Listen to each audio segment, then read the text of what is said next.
STET नियोजित शिक्षक संघ यहाँ पे धरना प्रदर्शन कर रहे हैं। पटना के गर्दनीबाग में 2 दिवसीय धरना प्रदर्शन कर रहे हैं। चलिए हम जानते हैं इनकी क्या कुछ मांगे हैं और ये क्यों धरना प्रदर्शन कर रहे हैं।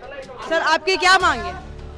आज हम लोग यहाँ बिहार विधानसभा के समक्ष टेट स्टेट्यूटरी नियोजित शिक्षक संघ के बैनर तले धरना प्रदर्शन करके बिहार विधानसभा का अपने मांगों के साथ में ध्यान आकृष्ट कराना चाह रहे हैं। हमारी जो मुख्य मांग है कि नियोजित शिक्षकों को पुराने शिक्षकों की भांति सेवा शर्त, उनका पुराना वेतनमान, सहायक शिक्षक का दर्जा, राज्यकर्मी का दर्जा, पुराना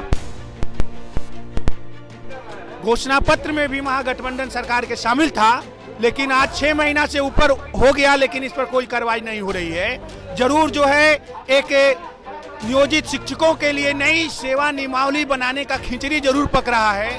माननीय मुख्यमंत्री ने वेतन बढ़ोतरी की बात जरूर की है, लेकिन हम उनका इसके लिए धन्यवाद देते हैं, स्वागत करते हैं। लेकिन हमने जो उम्मीद पर रखी थी महागठबंधन से, जो उन्होंने घोषणा पत्र में दिया था कि हमें पुराने शिक्षकों की भांति सारी सुविधाएं मिलेगी, वो हमें नहीं मिल रही है। और हम ये इसी मांग को याद दिलाने के लिए, उनके वादा को याद दिलाने के लिए आज उपस्थित हुए हैं। और साथ ही जो सचिवालय के अंदर में जो तानाशाह शिक्षा विभाग के अफसर बैठे हुए हैं, जो आए दिन शिक्षकों को किसी न किसी रूप में परेशान कर रहे हैं, उनके ऊपर अंकुश लगाई जाए। हालिया मामला जो एनआईओएस से प्रशिक्षित शिक्षकों का है, जो एनआईओएस भारत सरकार, एनसीटी और बिहार शिक्षा विभाग के नियंत्रणाधीन में उनका प्रशिक्षण हुआ, सारी प्रशिक्षणाचार्य और उनकी सारी परीक्षाएं जो है समाप्त हो गई 31 मार्च 2019 के पूर्व। एनआईओएस कह रहा है कि वो 31 मार्च 2019 से ही प्रशिक्षित है, फिर भी आप उसको मानने के लिए तैयार नहीं है। आप बात करिए एनआईओएस से। रिजल्ट कब दिया गया? रिजल्ट वो कह रहा है कि हम 31 मार्च 2019 को उसके वेबसाइट पर जाकर चेक करिए। 31 मार्च 2019 उनका जो है रिजल्ट तिथि बता रहा है, लेकिन मार्कशीट या सर्टिफिकेट का जो मुद्रण तिथि है उसी को आप मान रहे हैं और उसी को मान करके बैठे हैं।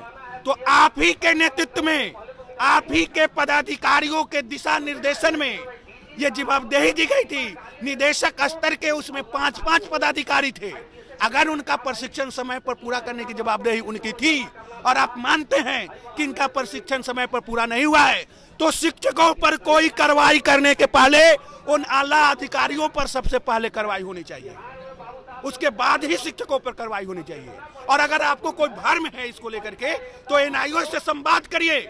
हमने एनआईओएस का घेराव किया, एनआईओएस के पदाधिकारियों ने कहा कि हम आपको 31 मार्च 2019 से प्रशिक्षित मानते हैं। उन्होंने उसका पत्र दिया और कहा कि आप पदाधिकारियों को कहिए कि हमसे मिले, हमसे बात करें, हम उनको जो कहेंगे लिख कर देने के लिए तैयार हैं। लेकिन आप जा नहीं रहे हैं। आप कह रहे हैं कि आप कोर्ट जाइए। हम क्यों कोर्ट जाएंगे?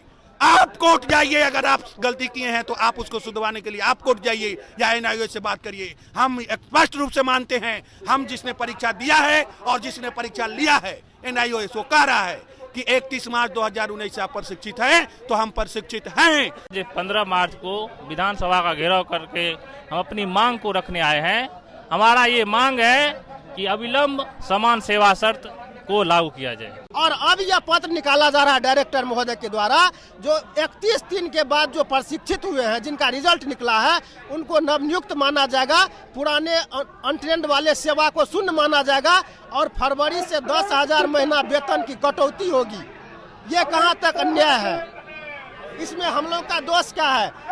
आप मीडिया के लोकतंत्र के प्रहरी हैं। आप लोग से निवेदन है कि हम लोग की मांग को